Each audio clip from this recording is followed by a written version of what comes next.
ao texto Gênesis capítulo 11, versos 26 em diante. Glória a Deus. Quem achou, diga amém.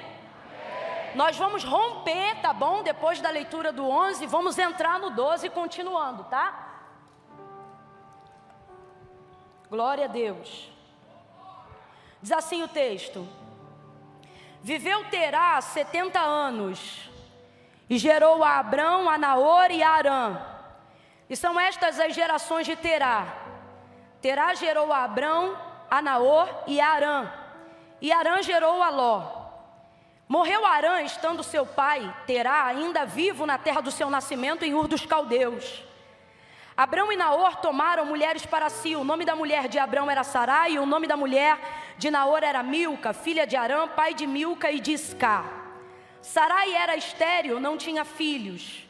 Tomou Terá Abraão, seu filho, e a Ló, filho de Arã, filho de seu filho, e Sarai, sua nora, mulher de seu filho Abrão, e saiu com eles da terra de Ur dos Caldeus para ir à terra de Canaã. Completa aí para mim, por favor. Para ir à terra de? Saiu da terra de Ur dos Caldeus para ir à terra de novo, igreja, para ir à terra de? Mas quando chegaram em Arã, quando chegaram aonde, gente? Arã, habitaram ali. Mas aonde é que eles queriam chegar? Mas eles só chegaram até onde?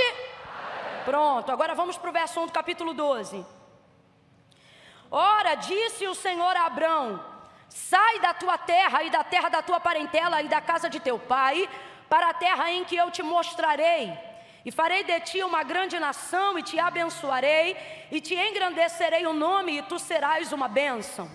Abençoarei os que te abençoarem, e amaldiçoarei os que te amaldiçoarem, e em ti serão benditas todas as famílias da terra. Partiu, pois, Abrão como o Senhor lhe tinha dito, e foi Ló com ele. E tinha Abraão 75 anos quando saiu de Arã. Saiu da onde, gente? Saiu da onde, gente?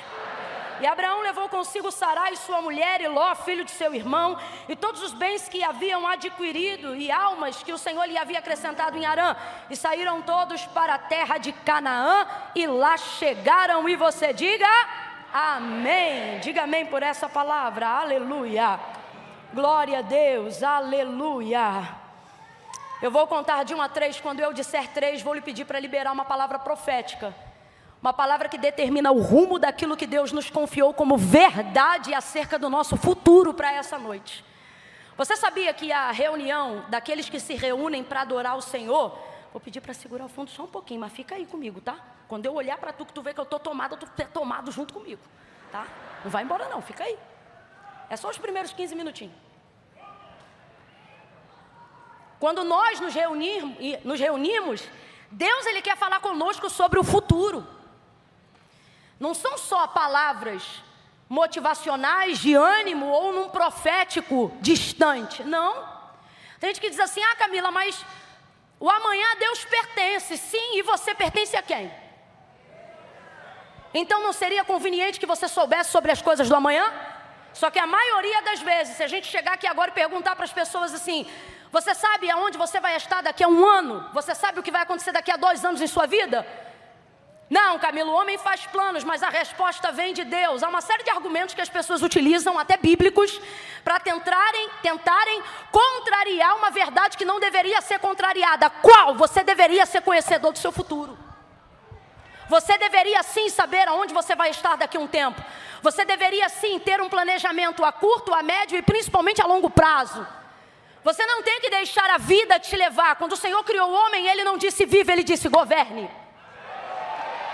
Decida, saiba, guia. Foi isso que Ele falou. Isso é princípio, o restante é sentimentalismo. E aí a gente pergunta às pessoas: você sabe aonde você vai estar? Ai, Camila, eu estou angustiado, eu estou desesperado, porque eu não sei o que vai acontecer em 2022. Deveria saber. Você deveria saber. Mas a gente acaba preferindo acreditar em filosofia do que em verdade bíblica. Nada contra a filosofia, mas a Bíblia tem uma verdade que não é relativa. E o relativismo está acabando com o profético. E há uma verdade profética que não pode ser negligenciada, porque ela é um princípio. Qual, Camila? Você conhece o Deus do futuro, e Ele não quer armazenar as coisas que Ele vai fazer só para Ele. Pelo contrário, a palavra de Deus garante que Ele não faz nada sem antes revelar aos seus santos profetas. Não é porque Ele precisa do nosso aval ou da nossa permissão para fazer nada, mas é porque é de Deus o partilhar, é de Deus o comungar, é de Deus o compartilhar. Olha o que Ele disse pela boca de Jeremias a seu povo. E naquela época Israel estava num estado de apostasia espiritual, de idolatria muito grande. Mas olha o que ele disse.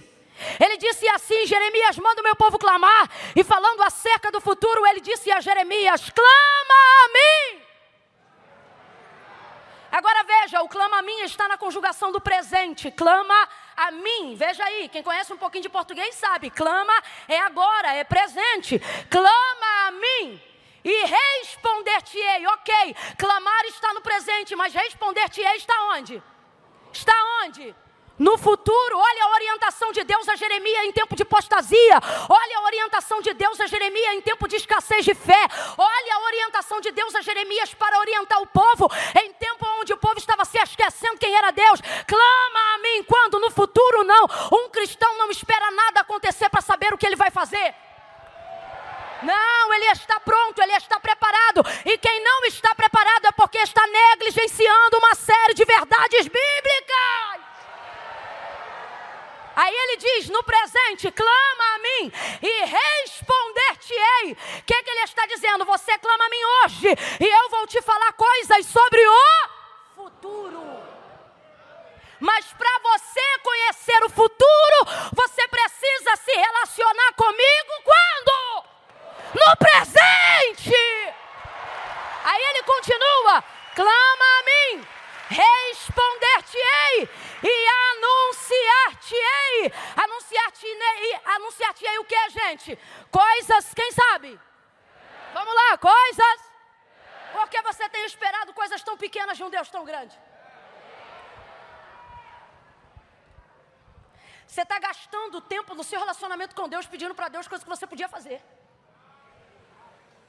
Eu me lembro de Jesus dizendo aos seus discípulos assim: olha, não andeis ansiosos por coisa alguma, nem pelo que comerão, nem pelo que vocês vão beber. Olha o que ele diz. Isso é para os discípulos. E dentro da nossa cultura, para os cristãos. Olha o que ele diz: sabei que o vosso Pai... Ah, Camila, mas Deus não é pai de todos? Não, isso é quando a avó brincava. Mindinho, seu sobrinho, fura-bolo, mata-piolho, pai de todos. Não. Deus é criador de todo. Pai, ele só é dos filhos. E segundo João, só é filho quem o reconhece. Quem reconhece o filho como filho, recebe o direito pelo filho de chamá-lo de... Então não vem com essa história da carochinha que todo mundo é filho não, que a gente vai ter um negócio hoje aqui. Aí escute isso. Olha o que ele diz: eu não quero vocês ansiosos com coisa alguma, nem pelo que comerão, nem pelo que beberão. Saibam, tenham em mente e em consciência que o vosso Pai, que está no céu, de todas essas coisas, Ele sabe que vocês precisam. Olha para o teu irmão e diga: Ele sabe. Diga: Ele sabe. Agora veja, Ele não diz o vosso Senhor, Ele diz o vosso. Ele diz o vosso. Ouça isso, igreja, Ele diz o vosso Pai. Por quê? Quem aqui é pai? Quem aqui é pai? Quem é pai aqui? Isso. Quando eu digo pai, são pais. Pai, mãe. Isso. Pronto. Seu filho aí, sobretudo quando ele está em fase de crescimento, quando chega a conta da fornecedora de energia, você dá na mão dele para ele pagar? É teu filho que tem que saber a data que vence o cartão? É o teu filho? É ele que paga a fatura do cartão? Não. Agora, teu filho, quando é um pouco maiorzinho, ele sabe que está tendo energia porque a luz está sendo paga, sim ou não? Tanto ele sabe que tem pai que até hoje preserva a cultura milenar de andar pela casa pagando luz, dizendo: eu não sou sócio, e aí fala o nome da fornecedora de energia, né? Vocês estão pensando o quê? Que eu sou sócio, né? Olha como é que eles celebram, olha os pais. Então veja bem, o seu filho sabe que essa conta tem sido paga, ele sabe disso. Só que ele normalmente não sabe quando ela é paga, porque você não costuma tributar a ele a responsabilidade de pagar as contas da casa. Pelo menos enquanto ele não tem maturidade, você não divide com ele essa responsabilidade. Por isso ele também não tem a honra de decidir nada, porque quem não tem responsabilidade não merece a honra da decisão. Então ele não decide o que é que ele vai comer, ele não decide que horas ele entra, ele não decide. Deixa isso para outro dia, mas você está entendendo, né? Mas você sabe, está ali. Ele sabe, está sendo pago. Olha o que Jesus está dizendo. Estou falando as entrelinhas e a grosso modo. Não gastem todo o vosso tempo de relacionamento, não com o vosso Senhor, com o vosso, falando sobre coisas que Ele já... Você quer ver uma coisa? Quem aqui já era cuidado por Deus antes de conhecer a Deus? Quem hoje, servindo ao Senhor, reconhecendo quem Ele é, não reconhece apenas quem Ele é hoje, mas consegue lembrar de onde veio, aonde passou e dizer, mano, Deus já cuidava. Quem consegue fazer isso? Você ainda não sabia de onde vinha o oxigênio e nem dobrava o joelho para agradecer ao dom da vida, mas o dom da vida e o dono da vida te dava oxigênio todos os dias para que você hoje pudesse dizer, Ebenezer, até aqui me ajudou o Senhor. Quando você então reconhece como pai, aquilo que outrora era prioridade no passado, agora já não é mais prioridade, isso é assunto trivial. Não tem mais por que você gastar tanto tempo do seu relacionamento pedindo para Deus coisas que você já sabe que Ele já te autorizou e já delegou a você poder para fazer. Mas por que a nossa vida e nosso coração está devastado de ansiedade? Estamos tão acostumados a coisas pequenas que inclusive quando passamos a nos relacionarmos com Deus, colocamos isso também no nosso contato com Deus. É por isso, para a maioria das pessoas aqui, Deus não é pai, é um servidor. É um prestador de serviços. Porque Ele acostumou a apequenar a sua relação baseado nas necessidades que Ele tem. Até porque a nossa cultura escravista, e para os que estão aqui na nossa nação abrasileirada, ou em outras nações que tem uma cultura também, ou de escravidão antiga, ou de proletariado elevado, infelizmente nós fomos educados quase que na área do cognitivo a acreditar que se a sua necessidade está suprida, você já tem tudo. Quando vemos então para a cultura do reino de Deus, temos dificuldade de nos relacionarmos com Deus na abrangência e na forma com que Ele deseja se relacionar conosco, porque nós crescemos a vida toda com pessoas incutindo na nossa mentalidade a seguinte filosofia e ideia de vida: na casa do bom homem quem não trabalha não come. Aí você conhece um bom homem que diz, é meu, somente meu, todo o trabalho, e o seu trabalho é descansar em mim. Aí a mente buga. A mente buga. Por que tem gente botando silício na alma? Porque não consegue justificar a graça de Deus. Então Ele não faz mais sacrifícios externos, mas continua fazendo sacrifícios internos. Não porque Ele quer agradecer a Deus, mas porque Ele quer justificar o que sabe que nunca vai conseguir pagar. O quê? A graça. Porque Ele cresceu aprendendo que tem que pagar. Por que tem gente com dificuldade de lidar com a graça de Deus? Camila, você está falando isso numa igreja onde prega a graça de Deus. Às vezes também tem. E tem muito. Muito. Ouça isso. Ouça isso. Nós não nos santificamos para pagar. Nos santificamos para agradecer.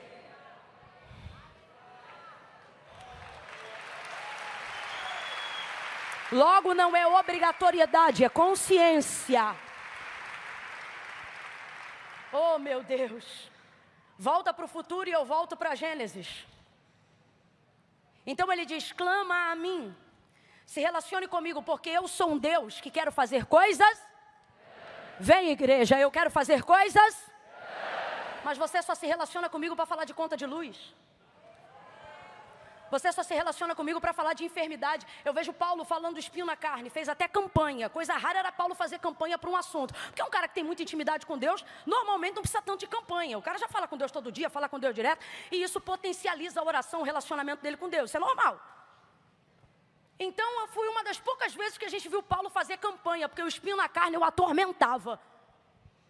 E ele fez, por 3 vezes orou baseado no mesmo assunto e o mesmo tema. Senhor, tira de mim esse espinho. Eu não estou nem mais ligando para o mensageiro de Satanás que de tempo em tempo vem me esbofetear, mas o espinho está doendo muito. Estou parafraseando, tira de mim o espinho. Aí quando Deus o respondeu na 3ª vez, disse para ele, a minha graça te basta. E o meu poder se aperfeiçoa na sua fraqueza. Então responda para mim, Deus tirou o espinho? Deus tirou o espinho? Quando é que você vê Paulo falando isso com Deus de novo? Nunca mais.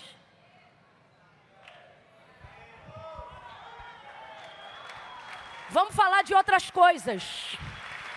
Vamos falar sobre outras esferas.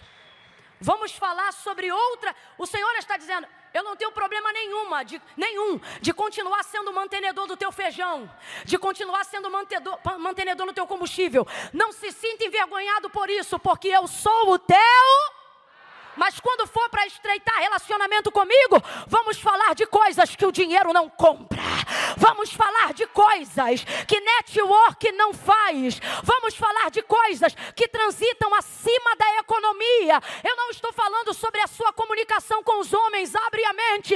Eu estou falando sobre estreitar a sua comunicação com Deus. Aqui falamos sobre coisas humanas. Aqui falamos sobre coisas políticas e econômicas. Aqui falamos sobre coisas terrenas, porque a embaixada do reino de Deus não é lá, é aqui. Nós estamos vivendo aqui, estamos manifestando aqui. Só que quando tu entrares no teu quarto e fechar a tua porta, prepara-te para o teu futuro, porque o Senhor te trouxe aqui nesta noite para dizer, eu sei que pensamentos tenho de vós, diz o Senhor, pensamentos de paz e não de mal, para vos dar o fim que desejais. E Ele não quer apenas te surpreender no fim, Ele quer fazer contigo uma caminhada, de forma que você não seja pego de surpresa, mas que você saiba onde está e sabe aonde vai chegar, de forma que quando um dia você parar numa entrevista e alguém perguntar para você, você sabia que chegaria até aqui? Você pode até dizer, eu não sabia quando, nem sabia a forma, mas algo eu já sabia. Por quê? Porque eu já falava com Deus e Ele me revelava coisas acerca do meu futuro.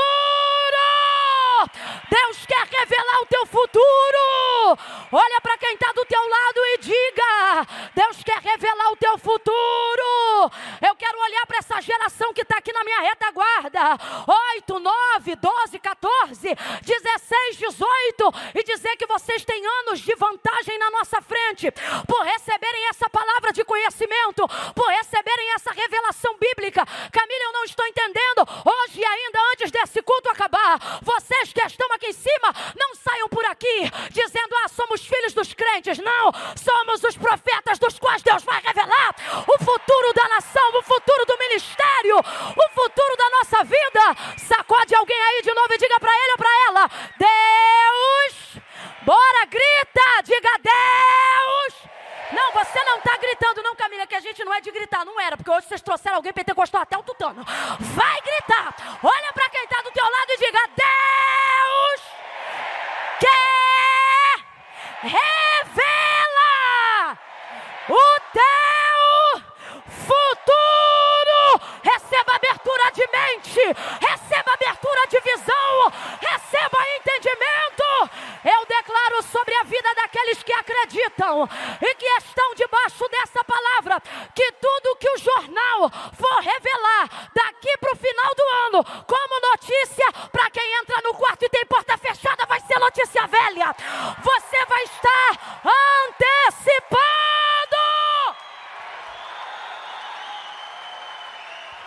Se tu és profeta, profetize alguém o que eu vou lhe dizer.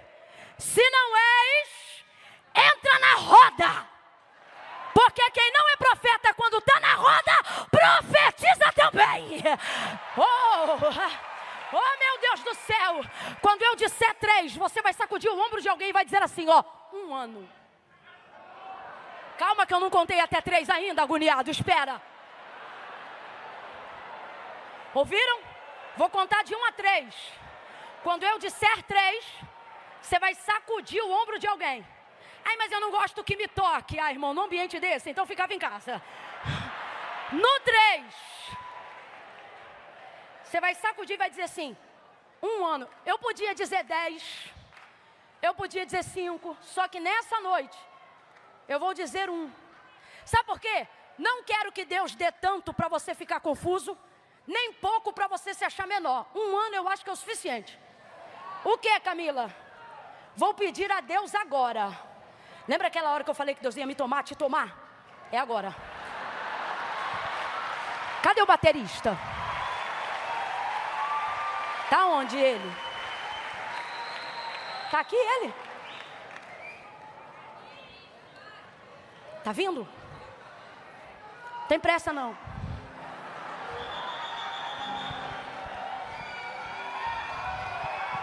Um ano.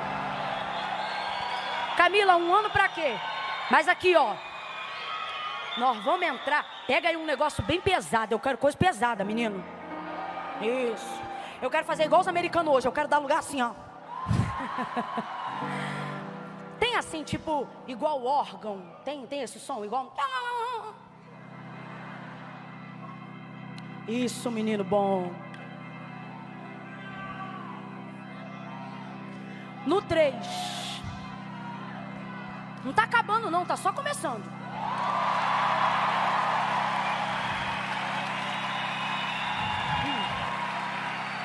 No 3. Isso é muito sério, gente. Só faço isso quando Deus manda. No 3, você vai impor as suas mãos sobre o ombro de alguém. No 3. Vai dar um sacode nessa pessoa e vai gritar para ela: 1 ano. Calma, eu não contei até 3. 1 ano. Você que está em casa. Você que está em casa. Camila, eu estou sozinho. Camila, eu estou sozinha. Como é que eu vou fazer aqui em casa? Tu vai dar um brado aí na tua casa. É um brado. 1 ano. Eu estou profetizando. Estou declarando. Estou aqui como Ezequiel. Como o Senhor me deu ordem. Deus vai antecipar. Não, você não. Eu tenho que te explicar isso aqui, gente. A economia mundial. Os homens mais poderosos desse mundo não são poderosos porque tem uma caneta ou uma cadeira. São poderosos, preste atenção, porque eles têm o privilégio de uma informação antecipada.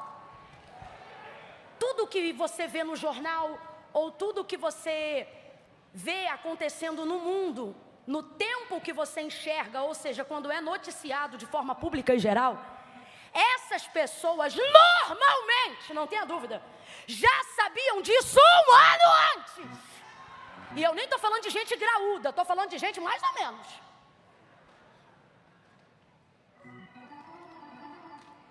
Um ano. Aí vamos lá. Um exemplo no mercado financeiro. Por exemplo, eu vou para o espiritual, mas vamos para o financeiro. Um exemplo.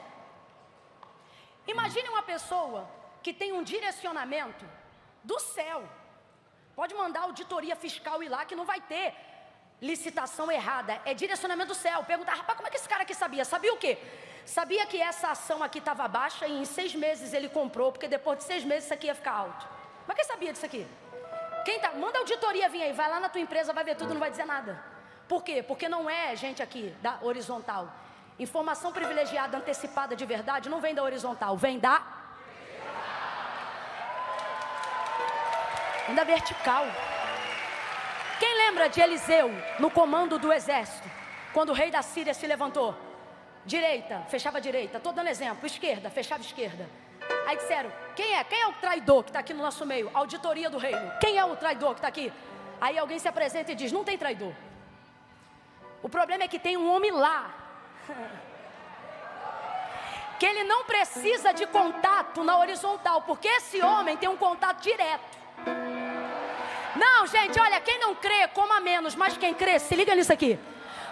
Já está comprovado que você está só a 5 pessoas dos lugares que você quer acessar. Isso já está comprovado. Você está a 5 pessoas de todos os lugares que você quer chegar e das conexões que você quer fazer. Quem está longe está a 5, quem está perto está a 3. Isso já está comprovado. Você precisa de 5 a 3 pessoas, dependendo do ambiente que você está, para acessar onde você quer entrar. Quem está acompanhando, diga amém. Isso já está comprovado. Aí você vem para essa conferência para conhecer um Deus que está dizendo, você precisa de 5 ou de 3, mas se você me conhecer de verdade, você só vai precisar de 1. Só de 1. Só de 1. Palavra de Deus diz que o pecado entrou no mundo por um homem. E quando saiu do mundo por um homem. Deus está dizendo, você não precisa de tudo que acha que precisa para chegar onde deseja. Você só Deus está dizendo a pessoas aqui hoje assim: olha, eu quero estreitar o teu acesso. Ao invés de precisar de 5, de 10, de 15, você vai entrar em lugares aonde as pessoas vão dizer: você entrou aqui com quantos? E você vai dizer: 1. A porta se abriu com 1. O meu nome foi lembrado por causa de 1. Ele deu vitória por causa de 1. Tem gente aqui que vão perguntar: como é que você venceu essa guerra? Aquele que foi por entre as amoreiras para dar vitória a Davi vai com escudo e espada desembainhada.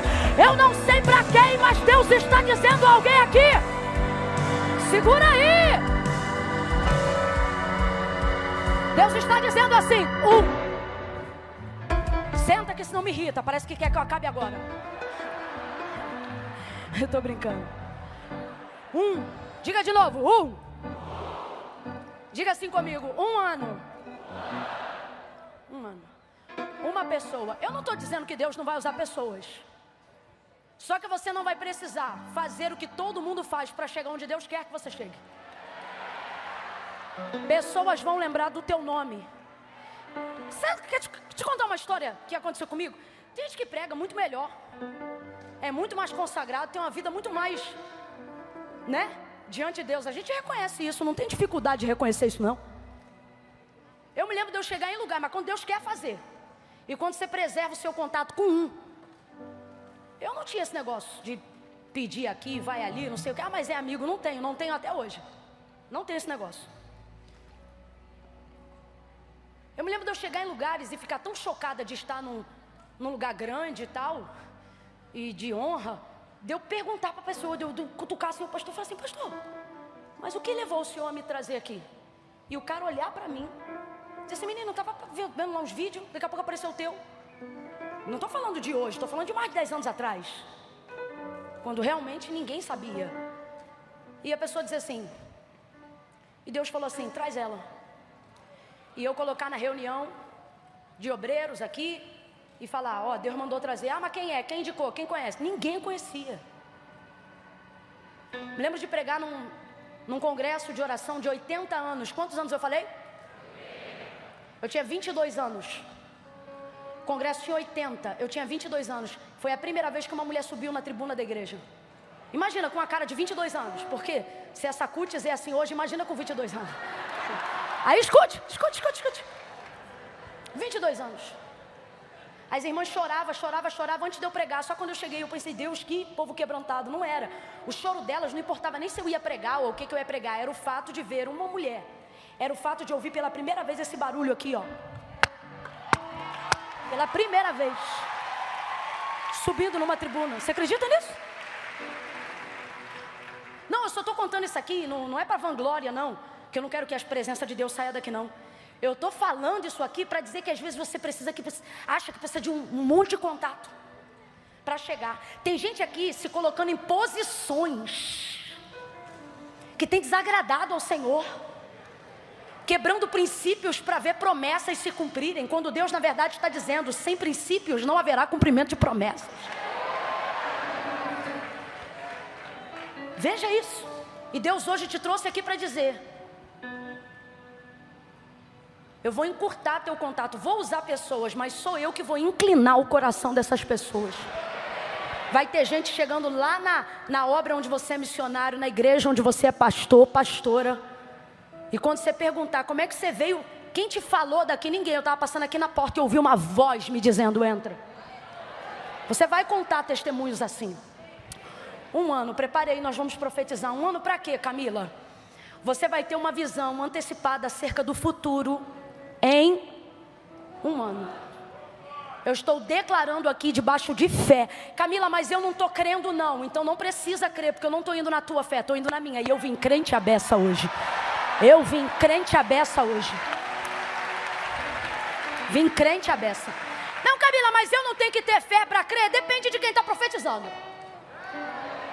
Com todo respeito, depende. Porque quando eu olho 2 Reis capítulo 4, eu vejo Eliseu profetizando para uma mulher que não podia ter filhos. Na verdade não era ela, era o marido.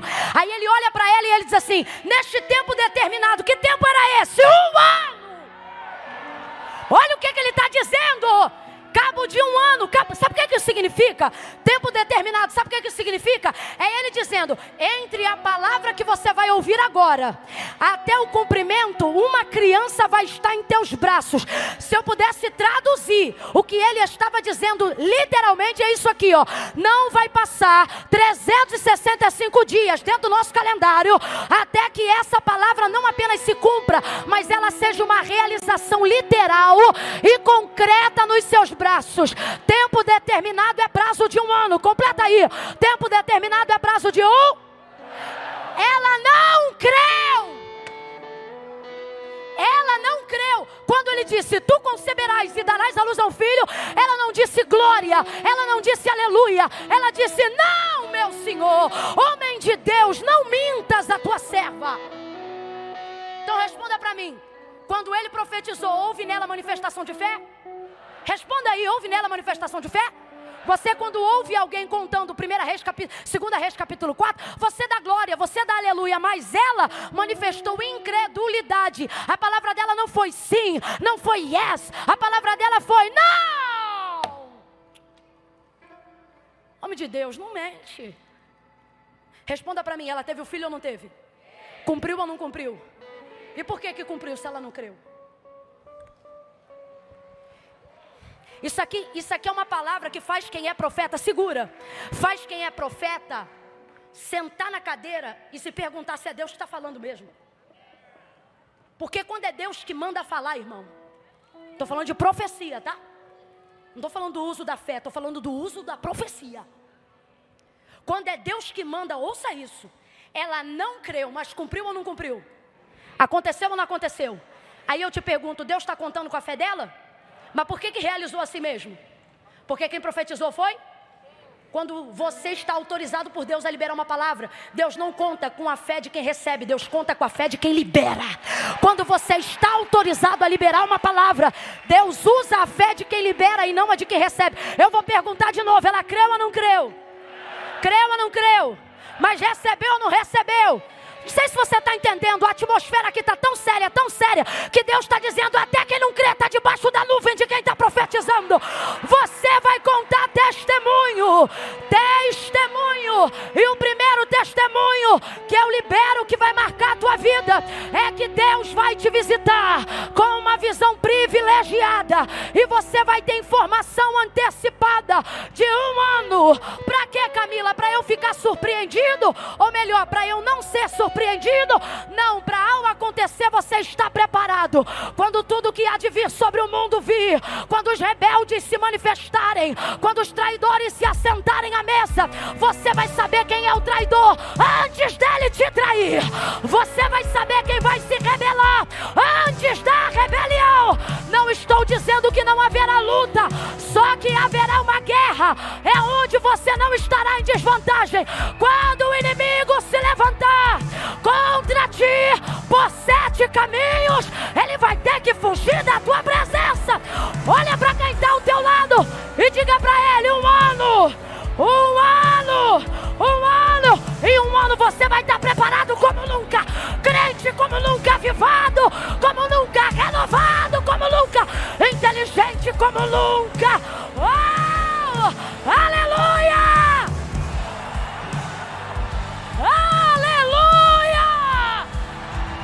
Em 1 ano, Deus vai inaugurar um novo ciclo e fechar um ciclo antigo.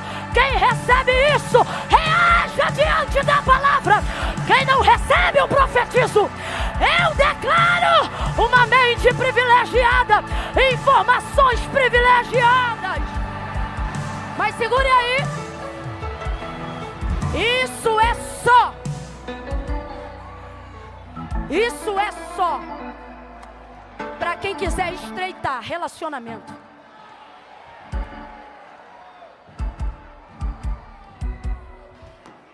Você só precisa de um.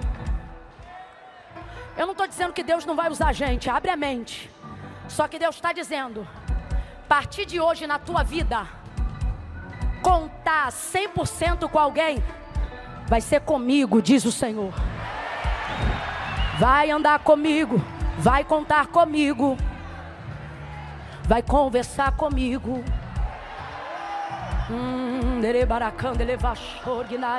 Vai falar comigo, vai cantar comigo, vai falar comigo. Vai sentar comigo, vai comer comigo, andar de ônibus comigo, metrô comigo, dirigir comigo, a pé comigo, bicicleta comigo, deitado comigo, de pé comigo.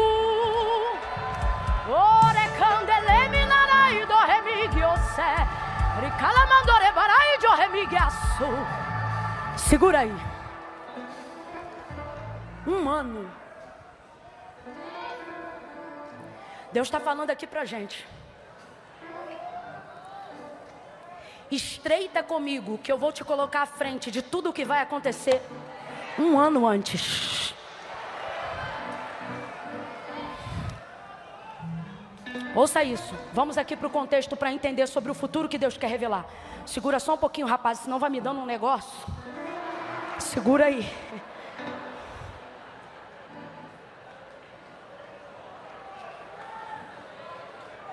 Ó, vou resumir.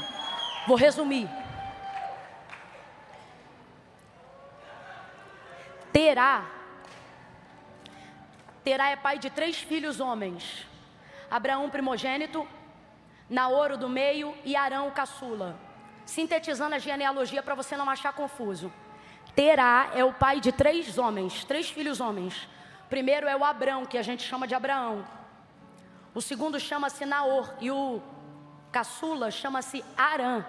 Então vamos lá. Qual é o nome do pai de Abraão, Naor e Arã?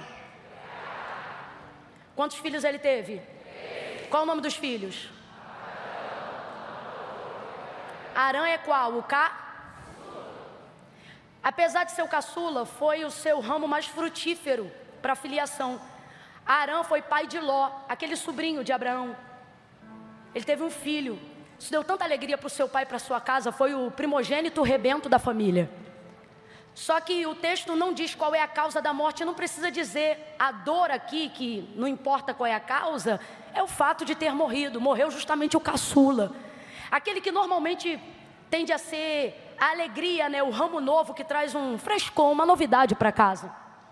Não é à toa que normalmente o caçula recebe um tipo de tratamento diferente. Mas não é porque o pai ama mais. É porque normalmente quando nasce o caçula, o pai do caçula já não é o mesmo pai que era pai quando nasceu o primogênito. Ele é mais maduro, ele já não se estressa tanto e é por isso que o caçula não apanha como o mais velho apanhou. Isso não tem a ver com amor, tem a ver com maturidade. Tem filho agora que é do meio e o mais velho que está sendo curado agora. Porque você vai parar com esse negócio de dizer, no meu tempo não era assim não, vai eu falar assim contigo. Né? Mas é por causa disso, é por causa da maturidade. Aí escute isso. Arã morreu.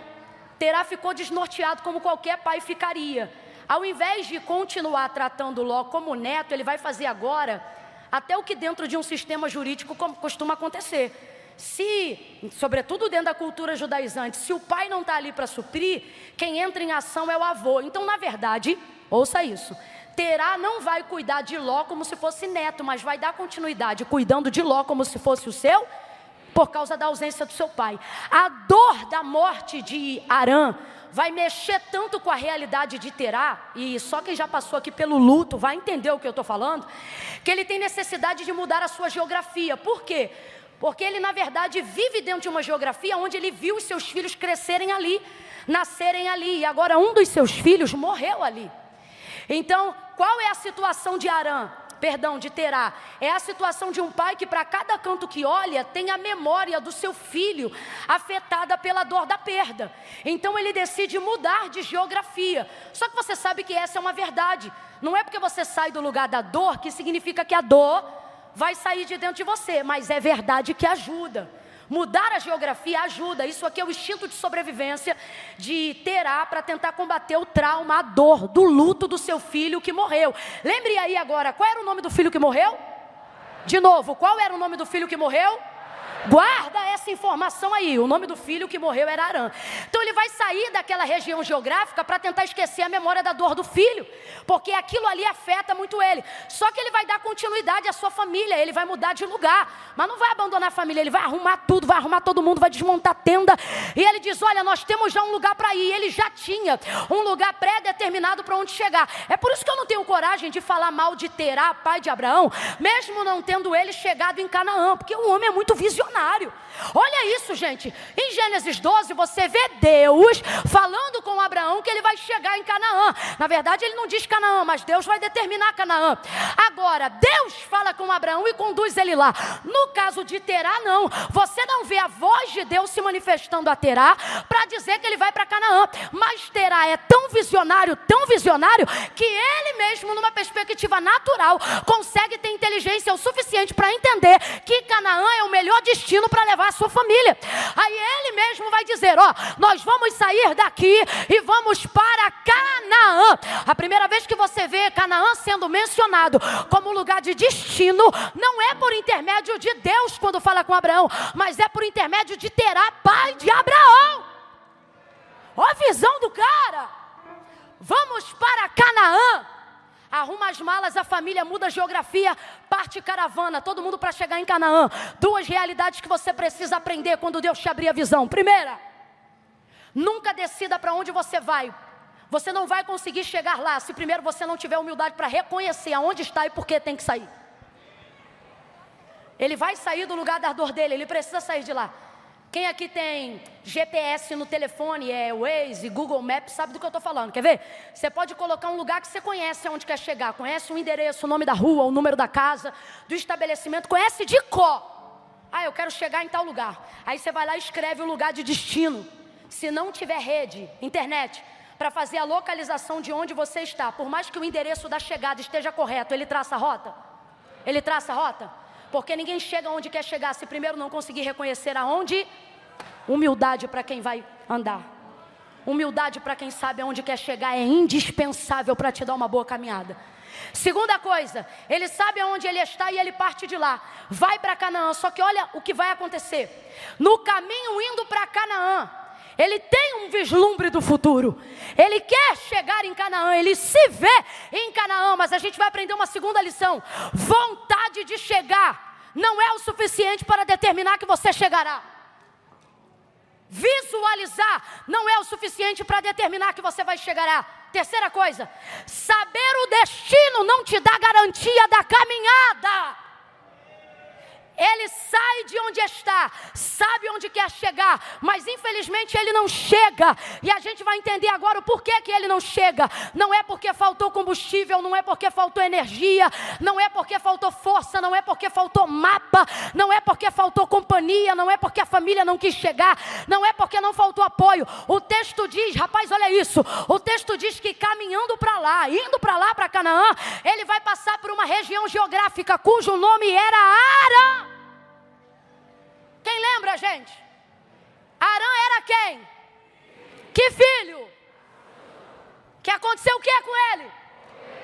O filho que morreu foi o que deu motivação para ele sair de onde ele estava. Só que aquilo que deu a ele motivação para sair de onde ele estava, ou seja, a memória da dor, vai encontrar com ele no caminho do destino para onde ele quer chegar. Eita luta! É no caminho certo, do destino aonde você quer chegar, que coisas das quais você não quer lembrar vão aparecer. Geograficamente falando, ele podia traçar qualquer rota, mas Arã apareceu em seu caminho. E por que Terá não chegou? Mas você vai chegar. Essas 7 pessoas vão chegar. Não, problema, já falei as 7. Você vai chegar. Isso não é fé, isso é medo. Você vai chegar. Amém. Por que Terá não chegou, mas nós vamos chegar? Porque quando ele passa em Arã, que é o lugar que traz o nome do filho morto, do qual ele queria esquecer, não o filho, a dor. Não o filho, a dor. Ele acaba ficando lá, e o texto diz que ele morre lá. habita lá e morre lá. Então responda para mim, ele sabia onde queria chegar, sim ou não? Ele queria chegar, sim ou não? Mas ele chegou? Porque no caminho, em direção ao destino final, ele parou em um lugar que ativava a memória da sua dor, do filho da sua perda, Harã. Quando ele passa por ali, olha o que o texto diz, que ali ele habitou, e foi aqui que ele errou. Lugares que lembram de onde você quis sair, você não habita, você só passa. Você vai olhar para umas 3 pessoas agora e vai dizer para ela, quando ativar a dor, diga, quando ativar a dor, você não mora, você só passa. Deus trouxe gente hoje aqui, há uma palavra profética em meus lábios para liberar. Deus está dizendo, aquilo que você está passando vai tentar passar por cima de você, mas você não vai deixar. Você vai passar por isso, mas isso não vai passar por você. Você vai passar por isso, mas isso não vai passar por você. Eu vou repetir, você vai passar por isso, mas isso não vai passar por você. Você vai encontrar no caminho da sua chegada pessoas que você precisou deixar no dia da sua partida. A dor do que um dia te fez sofrer vai querer te visitar no caminho em destino ao seu futuro.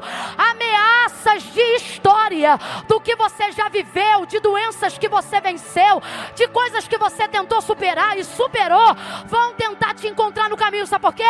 Satanás vai tentar te ameaçar, e Deus vai até permitir, para ver como anda a energia e o foco do lugar que Ele determinou para você chegar. Se você parar para conversar, você não chega. Se você parar para tomar mais uma, você não chega.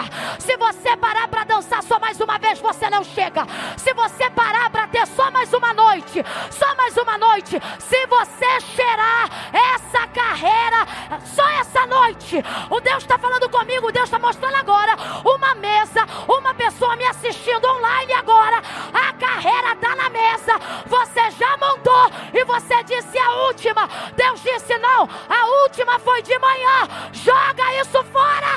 Harã não pode te parar, Harã não pode te parar, Harã não pode te parar.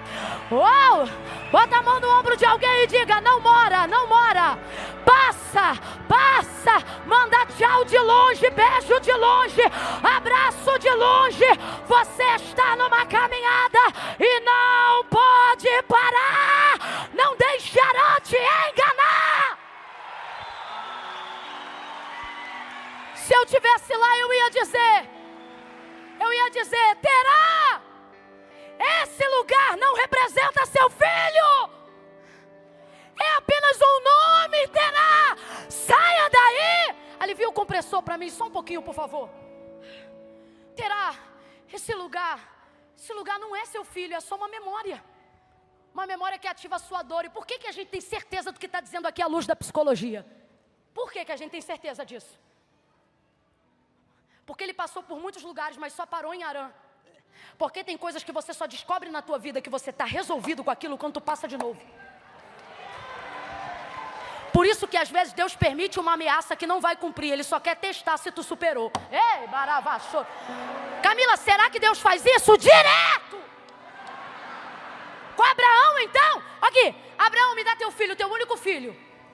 A quem tu amas. Deus sabe ou não sabe? Que Abraão vai sacrificar o filho, sabe ou não sabe?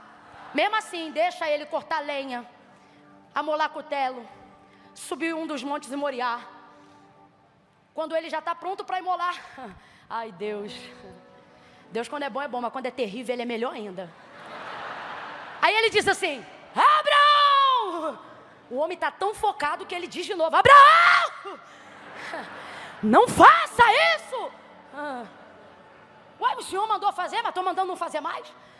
Porque agora eu sei. Aí eu te pergunto, ele sabe agora? É agora que ele sabe? De acordo com a sua onisciência, ele sabia antes ou não sabia? Porque não é ele que tem que saber. É Arão que tem que saber. Abraão, é isso aqui, ó. Quer ver? Deus de fato, para quem conhece aqui o nosso Deus, Ele aceita sacrifício humano de homem? Aceita? Assassinato, homicídio, nosso Deus aceita isso? E se Astarote, Azera, Baal, Baalim, nosso Deus não. Todo Deus que tu conhece na carreira, é por isso que eu amo o cristianismo. É só tu fazer a ligação aí, você que está ligado aí agora. Não é partido, não é e bandeira evangélica. Não é isso não. É uma questão de consciência. Todo Deus que você conhece, ele te pede alguma coisa. O Deus que a gente conhece deu filho. É o único Deus que eu conheço que ao invés de pedir, deu. O único. Deus já sabia. Abraão, me dá teu filho. Quando ele estava pronto para acutelar o menino, Deus disse, não, agora eu sei que você... Só que ele já sabia antes. Ele está fazendo isso para Abraão saber quem tem que ocupar o primeiro lugar. Porque certamente o amor de Abraão já estava mais vinculado ao cumprimento da promessa, que é Isaac, do que a quem fez a promessa. Por isso Deus o testou. Tem coisa na tua vida que tu só vai passar. E Deus vai permitir passar. E tu não vai morrer nessa área, nem nessa prova, nem nessa dor. É Deus dizendo assim, é só para você desvincular teu coração disso. Eu só estou deixando você passar por isso para poder ver se essa área já está vencida na tua vida. Eu não estou botando gente que estava no teu passado para te encontrar no caminho do teu futuro, para desestabilizar o teu emocional, não. É só para saber se tuas ideias estão firmes no lugar. Se tua base... Eu vou falar bem rasgado. Tem gente aqui que guarda um númerozinho de alguém, esperando o dia da fraqueza para ligar. Deus está dizendo, você quer ficar em Arã?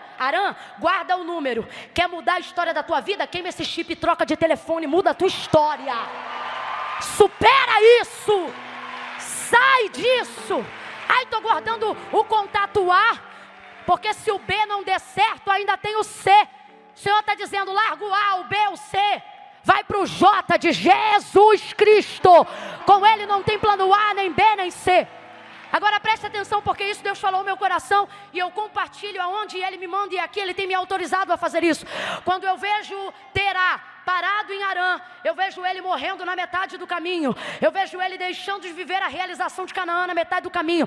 E uma das maiores certezas que eu tenho, de que apesar de ter vivido a dor que viveu, ele estava no caminho certo, fazendo a coisa certa, é que quando Deus visita Abraão, Deus não muda o destino. Abraão ainda não sabe, mas o lugar que Deus faz Abraão chegar e dar a toda a sua herança ainda é Canaã. O que prova que Terá estava certo. Você precisa entender que Arã é apenas lugar de passagem. Existem coisas que vão vir para ameaçar o teu destino. E Deus está dizendo, não monte tenda aí, troca de calçada. Dorme na cidade mais à frente. Se tiver que passar uma necessidade, uma privação, passa. Mas não para no lugar que você precisou de tanta força para sair. Não fica aí. Passa. Oh meu Deus, olha para quem está do teu lado e diga, não arme a tenda em Arã. Mas por que Arã é tão cômodo, gente? Porque Arã traz o conforto da memória de um filho. O problema é que junto com a memória do que é bom, Arã também traz a paralisia do que o trauma fez. Então ele não consegue sair de lá, e o texto diz, e habitou ali, foram 205 anos os seus dias, e ele morreu em Arã, sabendo aonde queria chegar e tendo força para chegar, mas não chegou, porque parou aonde ele só deveria ter passado. Deus está dizendo, não é sobre você não passar por coisas, é sobre você não morar nesses lugares, é sobre você não habitar nesses lugares, é sobre você não se assentar mais à roda de mesas que eu te tirei. Não é sobre não falar com essas pessoas, é apenas sobre não estar mais assentado, paralisado no mesmo lugar que elas estão. Aí Deus fala no meu coração que eu ia dizer, era isso. É que Arã, na nossa fonética e até na do hebreu, parece com Canaã, porque tem a mesma fonética final, Arã, Canaã. Se você falar muito rápido, parece até o mesmo lugar. Aí Deus tem falado isso comigo. Todas as vezes que Satanás vê que não pode tirar da tua cabeça o destino da tua chegada, vai tentar atrapalhar o meio do teu caminho. Como? Botando empecilho? Não. Tentando te fazer se sentir confortável no meio do caminho. Sabe para quê? Para você ter a sensação de comodidade. O que é isso? Quando você está num lugar muito confortável, te falta força para chegar onde você quer chegar, porque o lugar é muito cômodo. Deus falou para mim isso e eu quero liberar isso para o teu entendimento. Deus está dizendo, ei, cuidado, Satanás vai tentar te seduzir com memórias afetivas, para você se sentir acomodado onde você está. Mas Deus te trouxe aqui nessa noite, efatá para os teus ouvidos. Abra os teus ouvidos. Deus está dizendo dizendo a quem tem ouvidos: ouça nessa noite. Ele está dizendo: ei, Harã parece, mas não é o lugar aonde eu tenho preparado para você. Tudo aquilo que parece, mas não é mecanismo do inferno para te acomodar. Me falaram e obrigado pela força. Eu vou falar rasgado, que é para todo mundo entender. Se vai destruir uma família para você montar sua família, parece o que Deus falou, mas não é. Se vai ter que destruir um casamento para você ter um casamento, parece que é a família que Deus falou, mas não é. Deus está dizendo: ei, se a igreja que você está parece com o que Ele falou, mas não combina com o propósito que Ele te confiou, só parece. Não fique aonde parece. A artimanha do diabo que levou Eva a cair não foi a mentira, foi o sofisma. Olha isso aqui, olha isso aqui. Ele disse assim para ela: porque como é que você leva a pecar alguém que nunca pecou, minha gente? Não é dizendo peca, é enganão. Aqui, olha como é que ele começa. Não foi assim que Deus disse? Mano do céu. Olha isso aqui, desgraçado, porque está fora da graça mesmo. Não foi assim. Olha a alusão que ele faz. Eu não estou falando o que eu quero dizer, eu só vou dizer para você o que Deus disse. Só que ele vai colocar um negocinho ali. Ele disse: não vai ver, não vai tocar, e Deus só falou para não comer. Ele acrescentou. Ouça isso, depois você medita lá. Usou o que Deus falou para tentar dissuadir Eva da ideia de obediência. Ele não disse come, ele não disse peca. E é assim que Satanás tem trabalhado nesses dias para quem já conhece o Senhor. Você acha o quê? Que ele está aparecendo de chifre e rabo dizendo: vai lá, adultera, vai lá, vai lá. É ruim, hein? Ele vem, ó, devagarinho, ele diz assim: mas não foi bem essa promessa. Mas não foi bem assim que Deus falou. Mas você também está exagerando. Mas também Deus não quer tudo isso de você.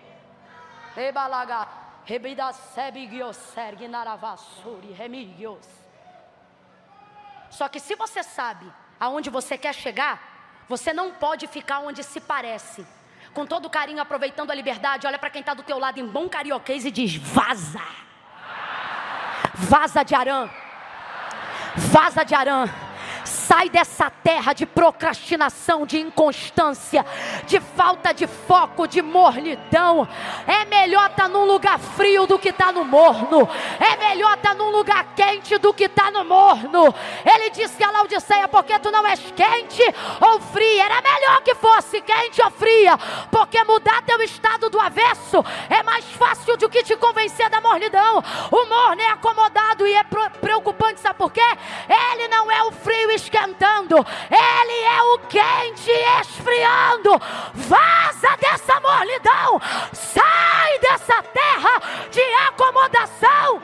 Que desgraça é essa que está cometendo os pastores mais antigos, que deveriam ser exemplo? Que exemplo, Camila? Quanto mais velho, mais crente. Quanto mais velho, mais cheio de poder. Quanto mais velho, mais fruto tinha que dar. Mas não, estão parecendo um museu, querendo se vangloriar só do que fizeram. Não porque não tem mais força para fazer, mas porque não tem mais crédito para continuar. E se é Harã dizendo: você já andou muito, você já fez demais, para aqui, fica aqui. Eu gosto é quando eu vejo, principalmente por onde eu ando, pastores de 80 anos, que não presidem mais, não estão mais na atividade da eclésia, porque reconhecem que não tem força para lidar com um cajado no rebanho. Quebrar a perna direita de ovelha não é fácil, requer força. Mas estão lá sentados. Aí você pergunta para eles: e aí, tudo bem?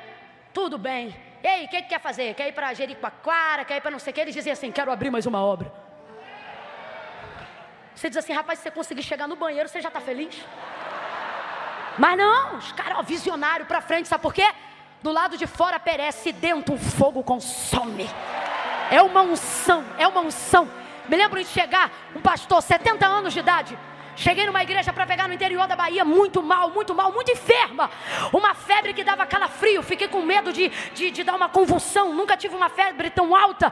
Uma guerra dentro de mim e eu ali numa situação difícil, suando frio. O pastor viu minha situação, levantou, foi andando na minha direção, 3 cadeiras após mim.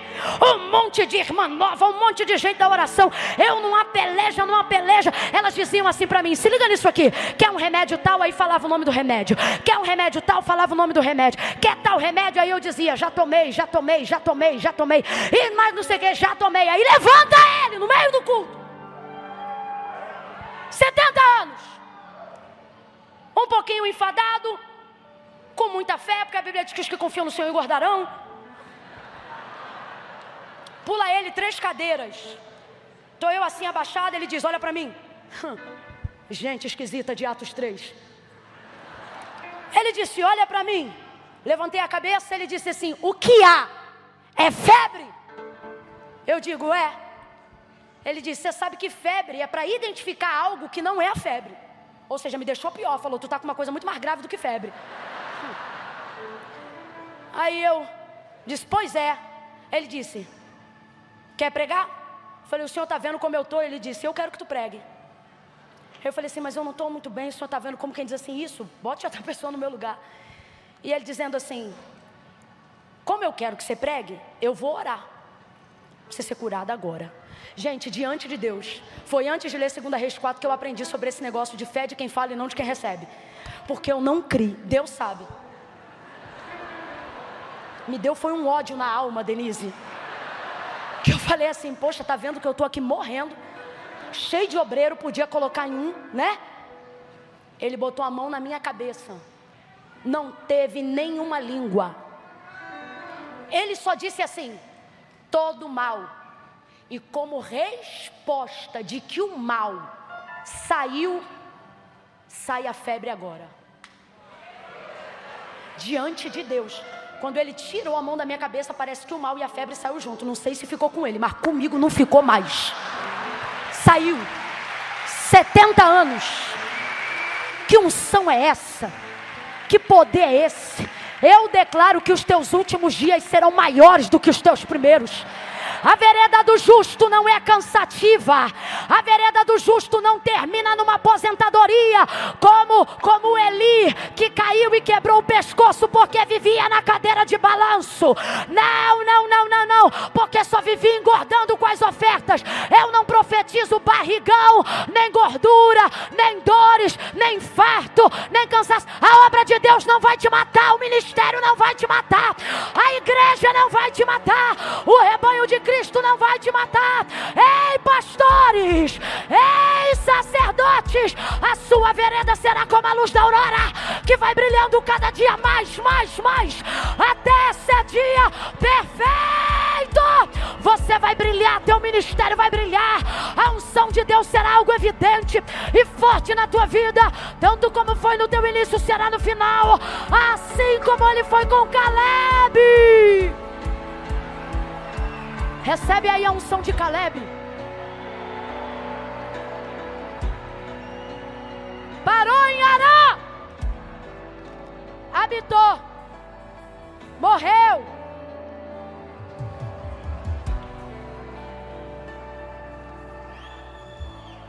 Sabe o que eu vim dizer de Deus aqui para você? Que o que você está passando não vai passar por você. Como assim, Camila? Se eu estou passando por isso, exatamente, quem passa é você. Camila, eu não entendi, qual é a diferença? Êxodo 13, pergunta aí. Foi o mar que passou pelos hebreus? Ou foram os hebreus que passaram pelo mar? Quem está lembrando? Perdão, Êxodo 14. Foi o mar que passou pelos hebreus?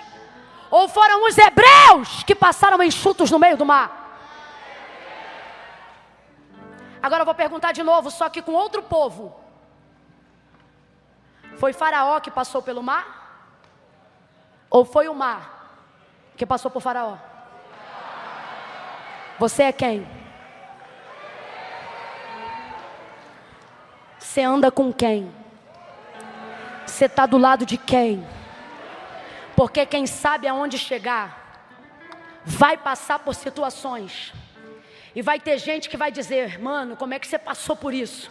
Aí você vai ter que dizer, Isaías 43. Lá há uma garantia. Primeira, já parou para analisar? Em Isaías 43, diz que se você passar pelo fogo, ele não te queimará, porque o fogo é si, mas a água não. A água não é si. Depois lê o texto, a água é quando. Porque Deus está dizendo, tem coisa que eu não vou te poupar, irmão. Tem coisa que você vai, mas tem uma garantia. Quando passares pelas águas.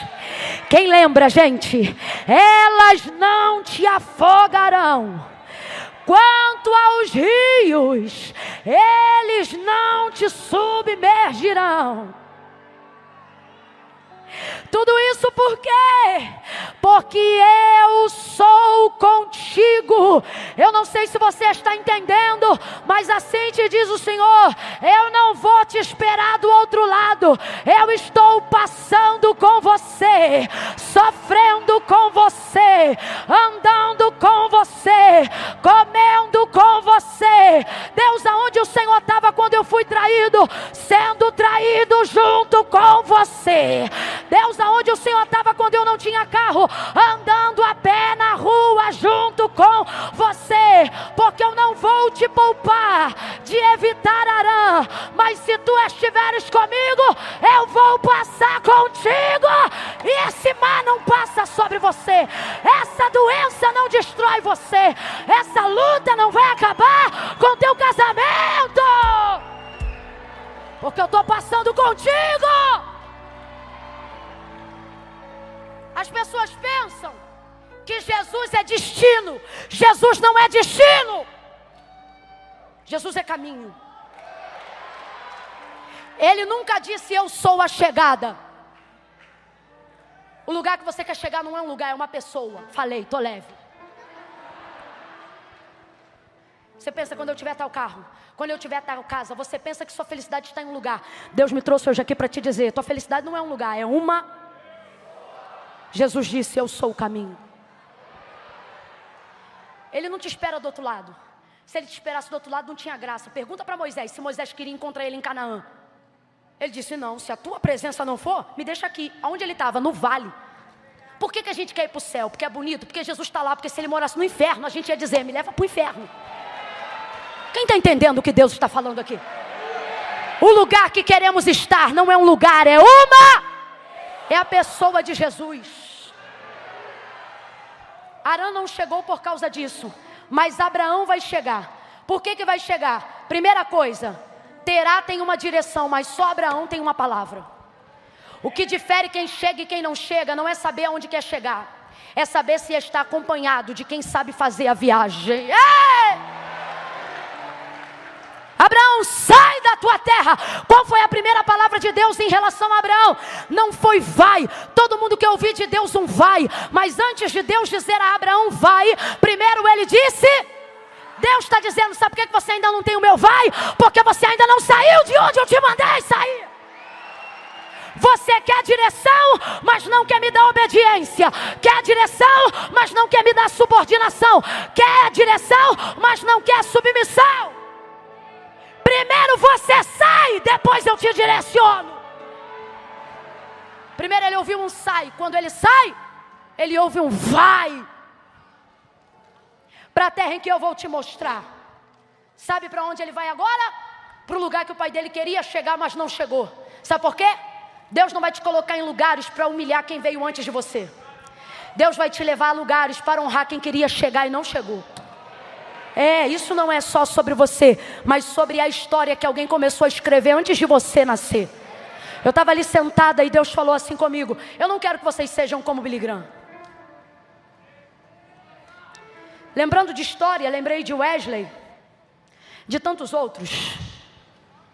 Nomes cuja igreja reconhece a honra e respeita o trabalho, independente da denominação. Sim ou não? Sim ou não? Sim ou não? E tem gente orando dizendo, quero ser como eles. E Deus está dizendo, mas e se eu te disser que não te chamei? Deus falou isso comigo sentado ali hoje. Eu não te chamei para continuar o que eles começaram. Eu te chamei para encerrar o que eles começaram. Camila, eu não entendi, vai entender agora. Deus está dizendo, eu não quero abertores, eu não quero abridores. Está certo, gente? Abridor? Tá? Tá? Estão na dúvida também? Quantos terminaram até o final da 5ª série? É abridor? Porque ali já dá para saber. Eu não quero abridores. É porque a gente fala abridor, a gente não imagina a pessoa, a gente imagina aquele negócio abrindo a lata. Mas enfim, o que Deus estava comunicando ao meu coração eu não estou procurando gente que abre ciclos. Ao longo da história eu levantei muita gente para abrir ciclos. O problema é que muitos estão abertos até hoje e eu não consigo fazer uma coisa nova porque ainda não concluí a antiga. Porque todo mundo só quer continuar no caminho que alguém já desbravou. Mas e se eu disser, assim diz o Senhor, que eu tenho um novo caminho?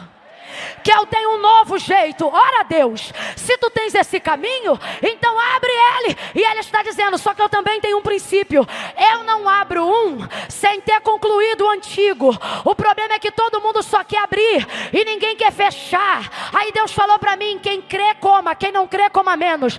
Que esta geração que antecede o arrebatamento da igreja não é uma geração que inaugura e abre ciclos. É uma geração que encerra ciclos.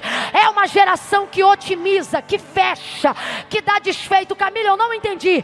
Nós não somos a geração que entra no processo. Nós somos a geração que dá resultado para quem entrou no processo antes da gente.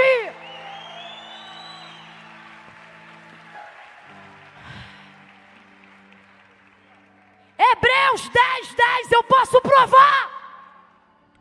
Hebreus 10:10, eu posso garantir a palavra que estou liberando aqui. Sabe o que está escrito lá? Carta aos Hebreus. Divisão entre antigo e novo.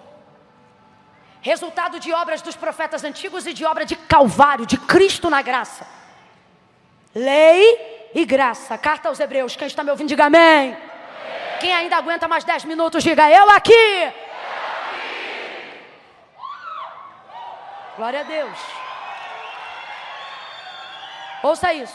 Lá está escrito assim. Quando vem falando sobre a linhagem dos profetas, do sacrifício de sangue, do derramamento de sangue, ele diz assim: agora, portanto, tira o primeiro para estabelecer o segundo. Explicando para você. O primeiro aqui são os profetas. Por maiores que sejam como Moisés, Elias, ou ainda que não sejam profetas, mas sejam homens como João Batista, que prepararam o caminho. Escute isso. Quando diz tira o primeiro para estabelecer o segundo, duas verdades. Qual? Primeira, o primeiro é removido. O primeiro pode ser mexido. Porque o primeiro aqui não se trata de Cristo, se trata dos profetas.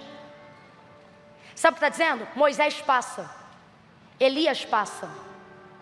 Porque tudo que eles fizeram era promover o que não pode passar. E diga para mim, quem não passa? Quem não passa? Quem não passa? Jesus. Só que Jesus não é o primeiro, porque ele não está lá, a não ser na sombra do Antigo Testamento. Quem está me acompanhando, diga amém. Por isso, no lugar de destaque do autor da carta aos Hebreus, não é do primeiro. O lugar de destaque do autor da carta aos Hebreus é de quem? Porque o segundo é quem? Porque ele veio de... Diziam, João Batista, tu és o Cristo. Falou a verdade e não mentiu dizendo não sou. Mas por que pensavam? Tu estás nesse deserto lotado, cheio de poder e autoridade. Tu te comportas como o primeiro, tu é grande como o primeiro. Aí ele diz assim, não, eu não sou. Aí quando ele explicou, ele disse assim, é porque o que vem após mim, se não é o primeiro, então é o... Aí o autor da carta aos Hebreus diz, tira o primeiro. Mas e se o primeiro for Moisés? Vai passar. Mas e se o primeiro for Elias? Vai passar. Mas e se o primeiro for João Batista? Passa. Se for Isaías? Passa. Passa, passa, passa, passa, passa, passa. Mas é poderoso? Passa. Mas é passa. Mas passa, passa. Só que olha o que o autor da carta aos Hebreus está dizendo. Mas o segundo não passa. O segundo será estabelecido. Tira o primeiro para estabelecer o segundo. Quem é o segundo? O segundo é Cristo. Então, segundo a verdade, o que ele está dizendo é: tudo que veio antes poderá passar, mas o que veio depois não poderá ser removido. Quem é Jesus? Jesus não veio para continuar ciclo de ninguém. Ei, baixo. Abre a mente! Jesus não veio continuar o que Moisés começou. Jesus não veio continuar o que João falou. Jesus não veio continuar o que Elias ou Eliseu fizeram. Não. Jesus não veio continuar. Jesus veio para fechar o ciclo. Tudo o que vivemos hoje deve ser para gerar resultado e não para gerar processo. Olha para quem está do teu lado agora e diga assim: você dá processo ou dá resultado? Diga: porque Jesus. Pregue aí para ele para encerrar junto. Diga: porque Jesus não te chamou para abrir processo, mas para gerar resultado. Diga assim: Jesus não veio para abrir processo. Diga: veio. Diga: veio e virá de novo. Tá fraco? Diga: virá de novo. E quando vier de novo, abre a boca. Eu estou pregando há 2 horas, só estou te pedindo 5 minutos. Diga: e quando vier de novo, não vai abrir processo, vai liberar sentenças. Olha para mim, ninguém glorifica agora, só depois da palavra. Sabe o que ele está dizendo? Eu não vim parcelar tua dívida, eu vim pagar. Está quitada, está quitada. Pare de andar por aí como se você dependesse de dar continuidade a tudo que os outros começaram. Eu estou te chamando para resolver. Eu estou te chamando para dar um basta. Eu estou te chamando para ser um solucionador de problemas. Quem acredita nisso, fica de pé para fechar o ciclo. Para fechar o ciclo. Essa noite é noite de encerramento, porque é noite de darmos resultado.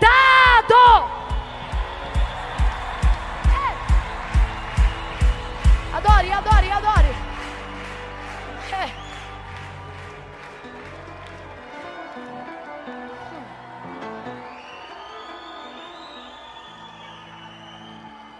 Sabe quem gosta de dívida parcelada? Ninguém. Mas sabe quem pratica? Quem não tem o suficiente para pagar. Não, Camila, mas financeiramente falando, parcelar é melhor. Porque você mantém dinheiro em caixa. Só porque você precisa de capital de giro. Se tu fosse bilionário, tu não estava nem aí pro capital de giro.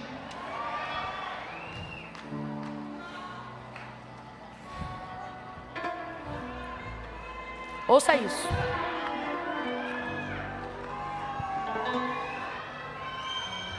Ouça isso. Se você não gravou nada do que eu falei hoje, grave isso. O que, Camila? Jesus não veio continuar nada. Jesus não veio parcelar nada. Quem precisava parcelar era Moisés. Quem precisou parcelar? Elias, Josué, Samuel. Agora a pergunta é: por que a geração que tem poder para quitar está parcelando?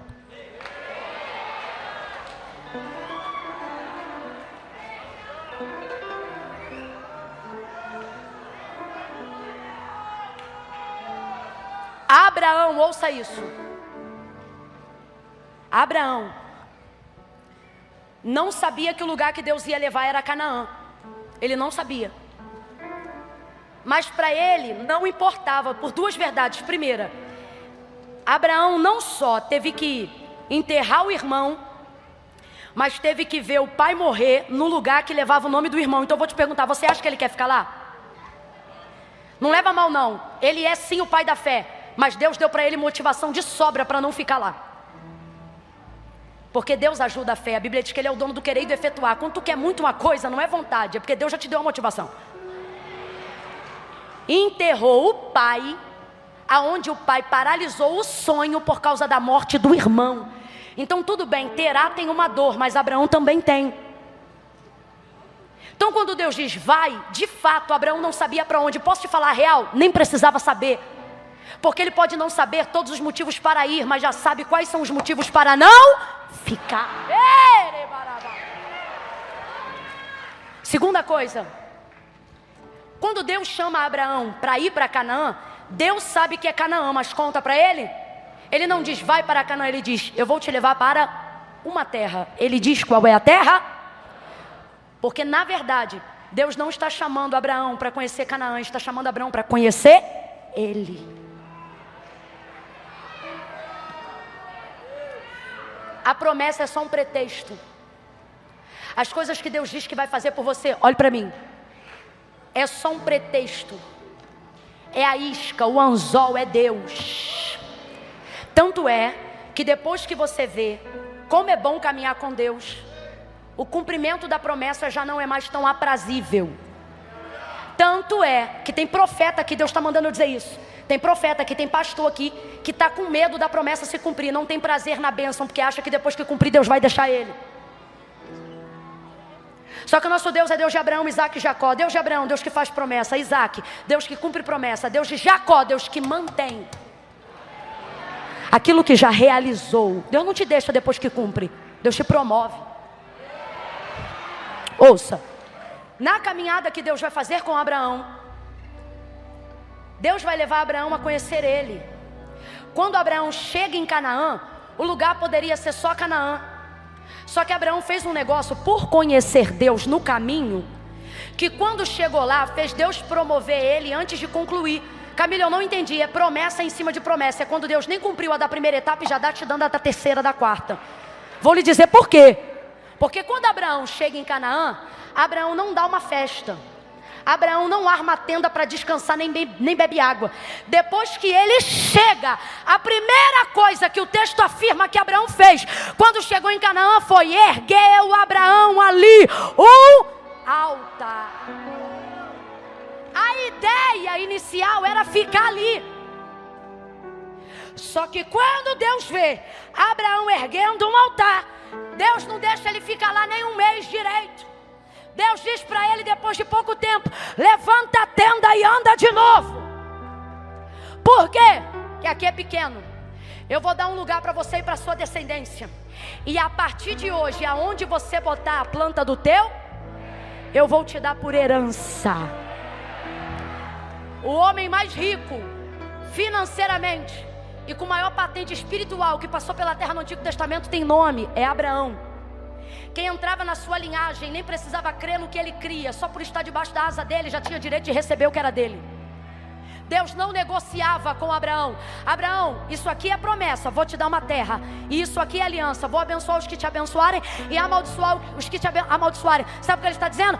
Isso aqui é coisa rara, Deus não faz com todo mundo. Olha o que ele diz: Abraão, quem não gostar de você não precisa gostar de mim. Você está louco, isso é aliança. Isso é aliança.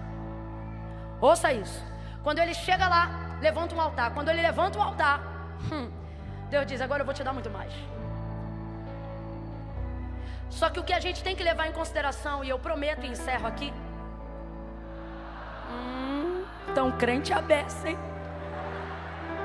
Mas tem que encerrar, porque vocês estão manhã, tarde, noite, direto, manhã, tarde. Aí estão até amando Jesus, mas daqui a pouco vão estar dizendo glória a Genésio. Vão estar chamando Jesus de Genésio, de tanto cansaço. Escute. Quando Deus disse assim: sai da tua terra, Deus está reconhecendo uma coisa: Abraão, eu sei que essa terra é do Senhor, é a terra, a sua plenitude, o mundo e aqueles que nele habitam. Mas ele respeita a história de Abraão e de seu pai. Abraão, sai da tua terra, Abraão. Ou seja, eu sei que essa terra é tua, e vai para uma terra que eu vou te dar. Então assim, Abraão, sai do que é seu, porque eu vou te dar o que é. Qual é a equação aqui, gente? Deixa o que é seu para receber o que é. Quem está entendendo a equação, diga amém. Aí a gente pega o microfone numa noite profética como essa. Nossa vontade é dizer: deixa o que tiver que deixar. Já preguei assim muitas vezes. Porque tudo que Deus tem para te dar é maior do que o que você renunciou. Porque qual que é a nossa visão, pastores? Fazer o povo entender que tudo que Deus tem para realizar, seja em você ou para você, é maior do que você tem a deixar por Ele. Só que se eu te disser que isso ainda apequena o que Deus quer fazer, você sabe por quê? Você vai entender agora. Seja honesto e honesta para entender, senão não vai entender. Quando Deus diz, sai da tua terra e vai para uma terra que eu vou te mostrar, Deus não está dizendo, Abraão, eu vou fazer o que é melhor. Não, a gente tem que parar com essa mania de achar que só tem que deixar o que tem que deixar, porque o que Deus vai dar é melhor. Sai disso, porque isso ainda é pequeno. Eu vou te dizer qual é a real proposta de Deus a Abraão. Olha isso aqui. Não é sobre ser valioso, é sobre sentimento de posse. Ó, sai do que é teu, sai do que é. Quem tem filho aí, levanta a mão. Admite com humildade, abaixa a mão, para ninguém perceber. Admite com humildade. Com humildade. Você considera que tem filhos de outras pessoas mais inteligentes que os seus filhos? Não dá o maluco louco, não. Não, meu filho é o mais lindo de todos. Para. Você sabe que o importante é ter saúde. Só para você entender o que é eterno. Você vai entender, eu não vou humilhar seu filho, não. Isso aqui é um exercício de humildade. Você reconhece que existem, não deixa o filho perceber, não. Só faz assim, ó. Você reconhece que tem crianças mais inteligentes do que as crianças que você conhece? Sim ou não? Sim ou não? Vou para uma outra parte mais complicada. Não precisa responder nada, fica do jeito que você está. Você reconhece que tem homens mais bonitos? Não fala nada. Olha para o teu marido e diz assim: calma que vai chegar a vez dos homens. Irmão, você que é paz, não reage. Não reage.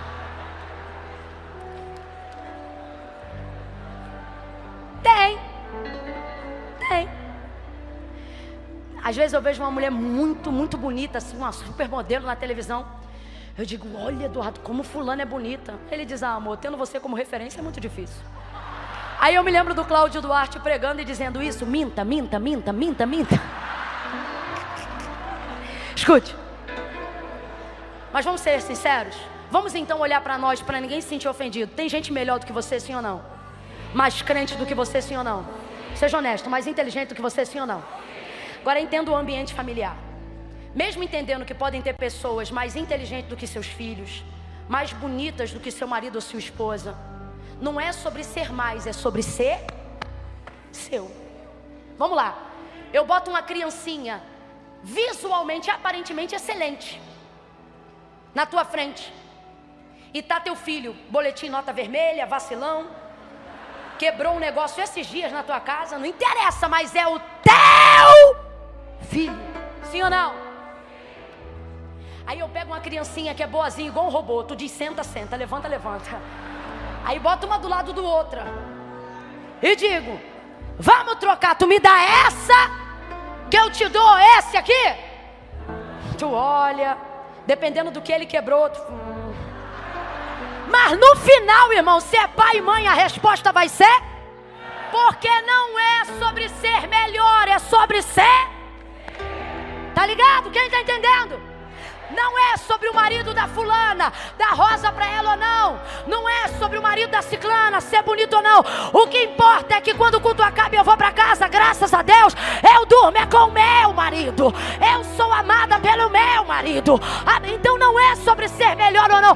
Não é porque a esposa do fulano é mais bonita ou isso ou aquilo. É porque essa daí é a mãe dos seus filhos. É quem passou contigo a peleja. É quem tem contigo uma história. Então entenda isso aqui. Deus não vai mandar você deixar ela nem ele, não é isso não. Eu só quero que você entenda o que Deus está mandando Abraão renunciar. O que ele está dizendo é, Abraão, sai do que é. Quem aqui está pagando ainda casa própria? Quem está pagando casa própria? Só fica de pé quem fez contrato de 30 anos. A maioria. Imagina aquele hamburgão na época de boleto. Carro em 60 vezes, quem já fez em 60? Aquele hamburgão na época da folha, quem lembra? Quem lembra? Nem quer lembrar. A última folha é quando tu paga aquilo, ou quando tu passa para outro. Ó, o alívio de verdade só vem nessa hora. Porque você diz, agora isso aqui é... Camila, mas o carro também é meu. Fica sem pagar 5 meses para ver se é seu. Porque está quitado. Quando quita você diz, pô, agora é meu mesmo. Sim ou não? Quando Deus diz, sai da tua terra, é isso que Ele quer dizer. Abraão, tenta se desvencilhar da vaidade de viver no que é seu e vem para o que é meu. Agora ouça, por que Deus? O que o Senhor tem para me dar é melhor? Não, não é sobre ser melhor, é sobre ser meu. E qual é a característica do que é de Deus? A Bíblia diz, a bênção do Senhor não acrescenta dor. Camila, então se é bênção, por que eu estou sofrendo? Porque não diz que não tem, só diz que não acrescenta. Segundo, poxa, Deus curou um monte de coisa agora, né? Segundo, tudo que vem de Deus é eterno. Tudo que vem de... O texto diz que uma das características daquilo que Deus faz é isso aqui, ó.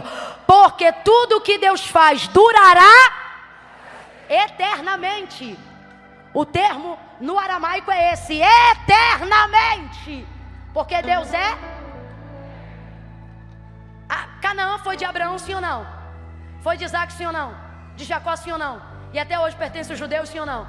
Todas as famílias na terra são abençoadas em nome de quem? Por amor a quem? Tenha medo não é Jesus não, é Abraão. Ele não está dizendo, foi a aliança que eu fiz com meu filho. Ele diz, foi a aliança que eu fiz contigo, eu faço com todos os homens. Por causa de você, eu vou abençoar todas as famílias. Onde tiver um núcleo familiar, Deus lembra de Abraão e diz, abençoa. Porque tudo que Deus faz durará. Resume, Camila, vou resumir.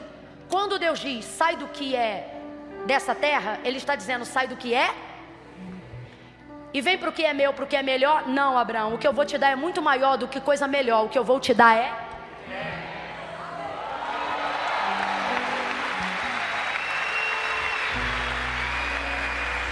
O que pode ser melhor do que uma coisa boa?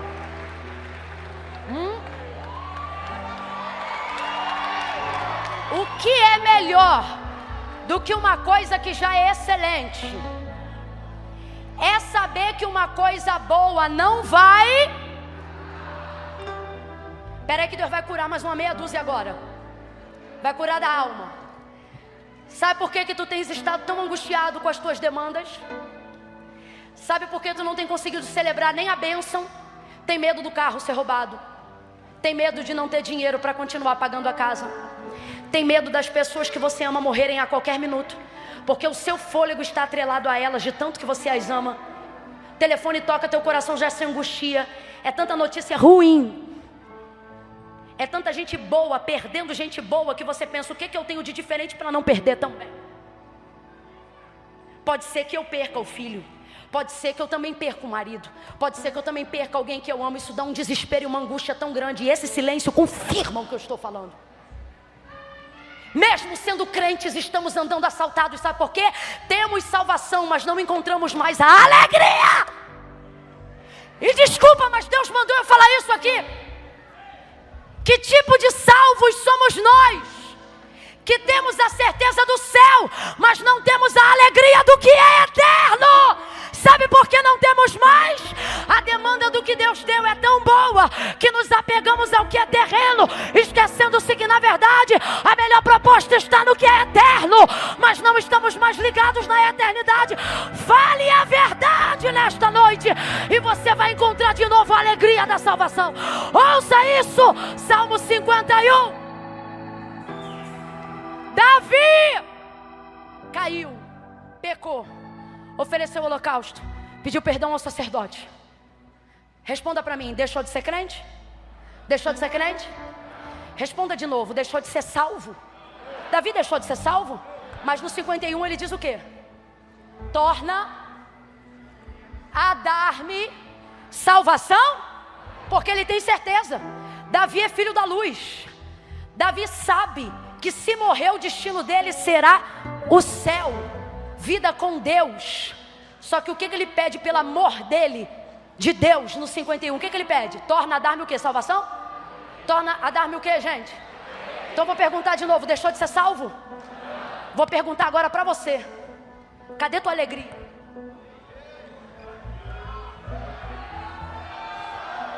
Por que o que angustia os ignorantes na fé também tem te angustiado? Ei, bagavaço, remigaço. Olha o que Paulo fala, se eu não me engano, aos Tessalonicenses ou aos Colossenses. Se eu estiver errado, alguém me corrige para a gente falar certo. Quando ele diz assim: eu não quero que vocês sejam ignorantes como os demais, que quando morrem alguém, eles morrem junto, porque eles não sabem sobre a eternidade, não sabem sobre o fim das últimas coisas. Aí eu pergunto: tu acredita em Deus? Acredita em Jesus? Hoje eu não vou fazer apelo não, isso aqui é raro, porque Deus está dizendo: hoje eu não quero só salvar os de fora, eu quero restituir a alegria dos salvos de dentro. Cadê a alegria? Por que quando o caixa da tua igreja não fecha? Estou falando isso aqui porque me disseram que essa noite tinha muitos pastores. Por que o caixa da tua igreja, quando não fecha no positivo, tu perde a alegria? Com todo respeito, mano, que raio de salvo é você? Você é o tipo de salvo cuja alegria está no dinheiro. O tipo de salvo que sabe que se morrer vai para a glória, mas se deparar de frente com a morte pede arrego. Cadê Pedro na nossa geração? Cadê o povo que tinha a concepção de eternidade?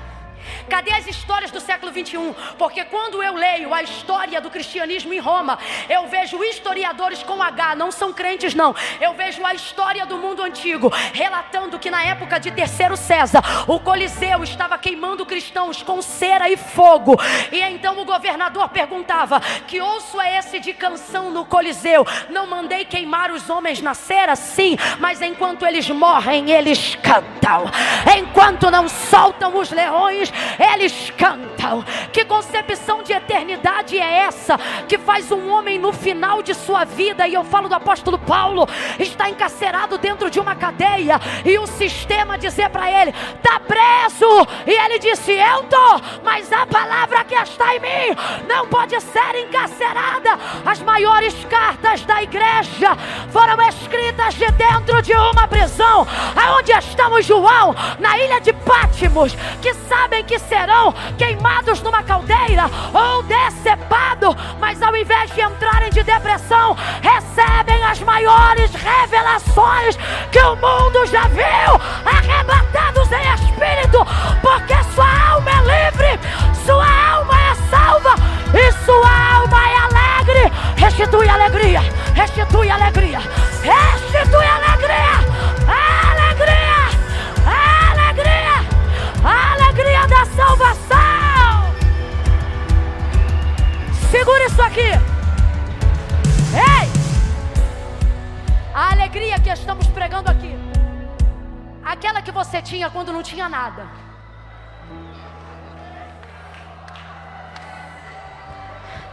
Eu não estou falando de algo que você não conhece.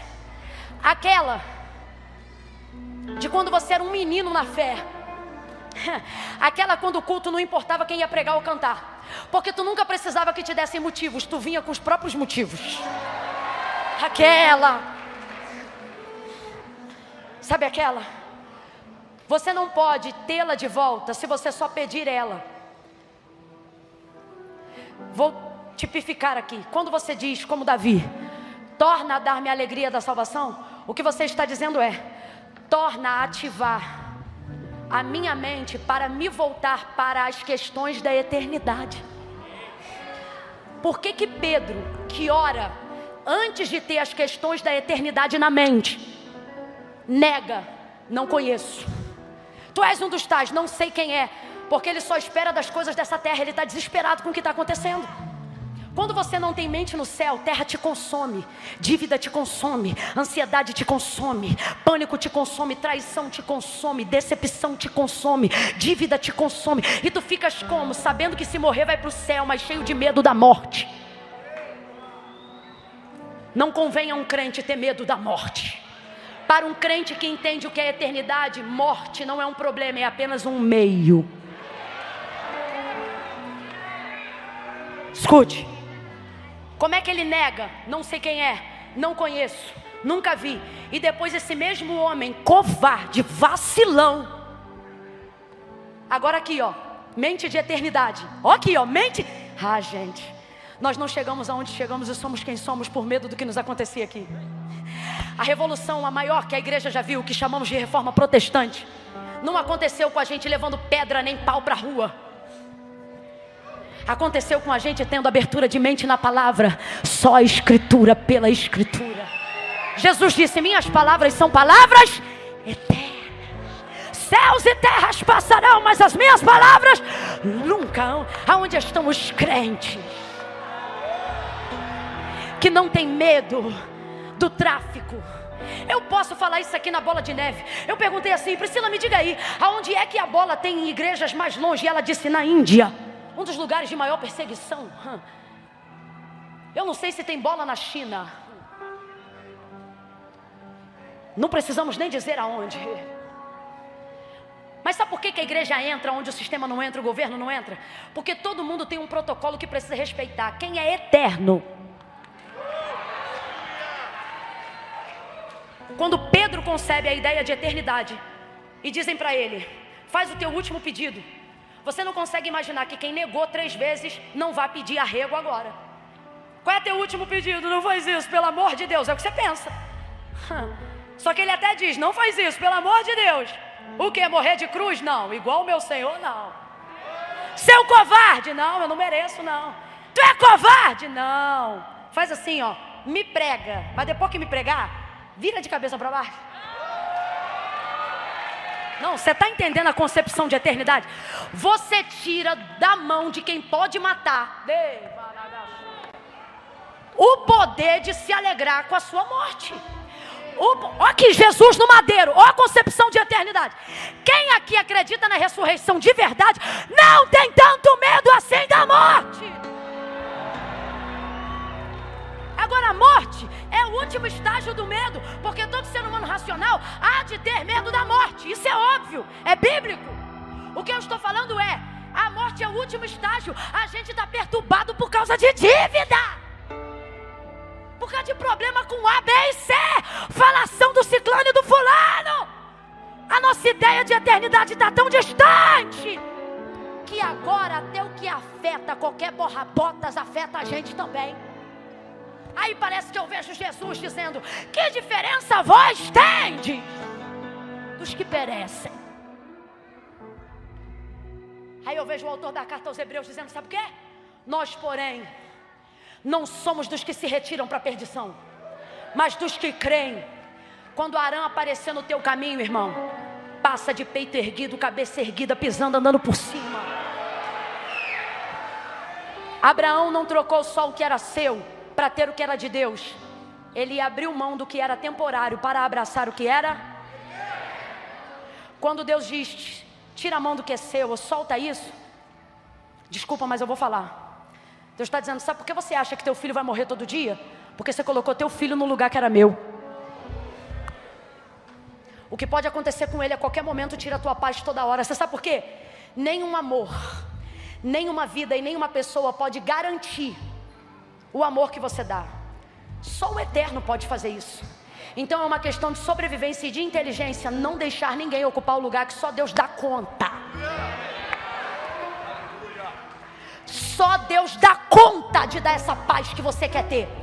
Ouça-me, só Deus dá conta de saciar o amor que você quer ter. Então não coloque teu marido lá, não coloque teu filho lá. Com todo carinho eu chamo meu marido de vida, mas de verdade minha vida não está nele, minha vida está em Cristo. Com todo carinho, é um termo que a gente tem lá em casa, vida, vida, vida. De vez em quando ele olha para mim e ele diz assim, eu te amo mais que tudo. Se ele fala isso eu não reajo, porque eu fico chateada. Aí ele diz assim, eu te amo mais que tudo abaixo do meu Senhor Deus. Aí eu fico feliz, porque eu digo, o amor que você tem por mim não pode ferir o lugar que Deus está. Tudo abaixo dele, porque só ele dá conta de sustentar isso. Quando Abraão entra em Canaã, Abre mão do que é dele, Deus lhe dá o que é eterno. A oração que eu quero fazer aqui nessa noite é por todos aqueles que já servem ao Senhor. Você vai pedir: torna a dar-me a alegria da salvação. Mas antes dessa oração, torna a dar-me concepção de eternidade. Tem gente aqui que tem dito para Deus: Senhor, não volta antes de eu casar, não. Você perdeu a concepção de eternidade. Você está abrindo mão do que é 1000 vezes melhor do que casamento, porque você baixou demais seu nível cristão. Hoje casar é mais importante para você. Não, eu não posso morrer virgem, não. Nunca sexo vai ser melhor do que eterno. Só que você baixou teu nível tanto, que você não quer que Jesus volte antes de você perder a virgindade. E tem que ter alguém para falar isso para você. E hoje aprove a Deus que fosse eu. Estou te falando em amor. Quando eu terminar de construir a casa tal. Por isso que essa casa tem feito teu cabelo cair, tua gastrite nervosa atacar. Todo o teu fôlego é para terminar essa casa. E o Senhor dizendo: e eu tenho casa aqui prontinha. E vou dizer mais, hein? Ele está dizendo: se eu continuar te vendo muito perturbado com essa casa, eu vou te chamar para morar na que eu tenho pronta já aqui mais rápido do que tu imagina. Mas por quê? Perdeu concepção de eternidade. Não tem mais mente de eternidade. Alguém fala de fogo, você pula, você celebra. Alguém fala de céu, você perdeu concepção de eternidade. Está tão anestesiado que não sente. Vamos apresentar isso diante de Deus agora? Feche os seus olhos, curva a sua cabeça.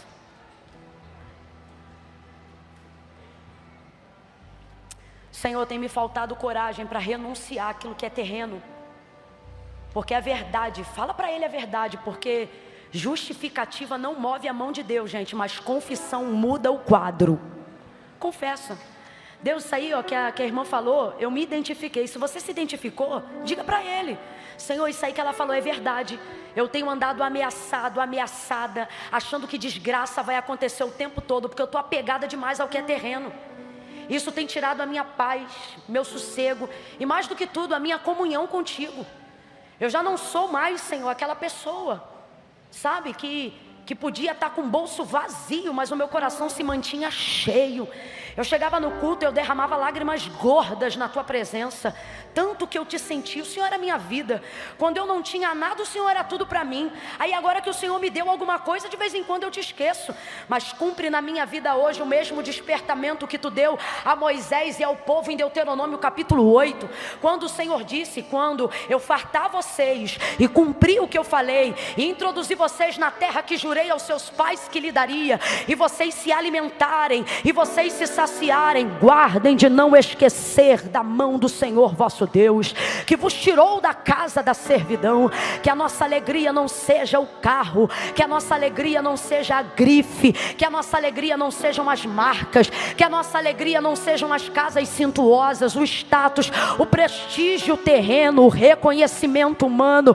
Tudo isso é muito bom, tudo isso Deus faz, essas bênçãos Deus também dá, mas Deus é bem da verdade que não tem tido muita diferença entre mim e os que perecem, porque eu tenho perecido com aqueles que perecem, as mesmas doenças, os mesmos males. E não é porque no mundo tereis aflições, mas é porque eu também deixei perecer a minha concepção de eternidade. Eu já não te espero como eu te esperava, eu já não te aguardo como eu te aguardava, eu já não tenho mais o desejo de dizer Maranata. Ao invés de dizer vem, eu tenho dito: espera eu me casar, espera eu enriquecer, espera eu prosperar, espera eu ser mãe, espera eu ser isso, aquilo.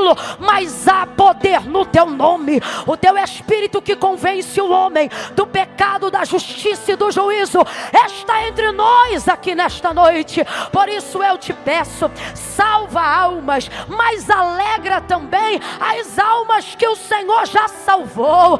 Ensina cada um aqui que já te serve, cada um aqui que já te reconheceu como único e suficiente Salvador, a procurar a alegria alegria da salvação que pereceu ao longo dos dias, ao longo dos anos. Já se passaram muitas estações e muitos aqui estão fingindo que não perderam, mas a verdade é que nós hoje estamos aqui para reconhecer que precisamos te clamar. Abre a nossa concepção de eternidade, porque como disse Paulo, o homem que espera dessa terra é o mais miserável de todos os homens. Nos levanta como levantou a igreja primitiva, homens que não têm medo de enfrentar aquilo que se opõe à tua palavra, homens que não têm medo de pregar a verdade, mulheres que não têm medo de se submeter à boa obra, corajosos, valorosos, gente que não espera apenas reconhecimento aqui, gente que fica alegre porque sabe que o seu nome está escrito no livro da vida.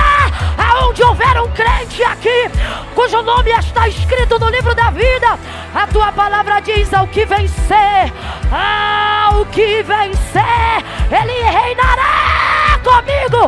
Oh Deus, nos dá concepção de eternidade, nos concede nesta noite a alegria, alegria, alegria, alegria, alegria, alegria, alegria, alegria, alegria, alegria, alegria, alegria, alegria, alegria, alegria. Renova, batiza, levanta, liberta de dentro para fora, concede alegria.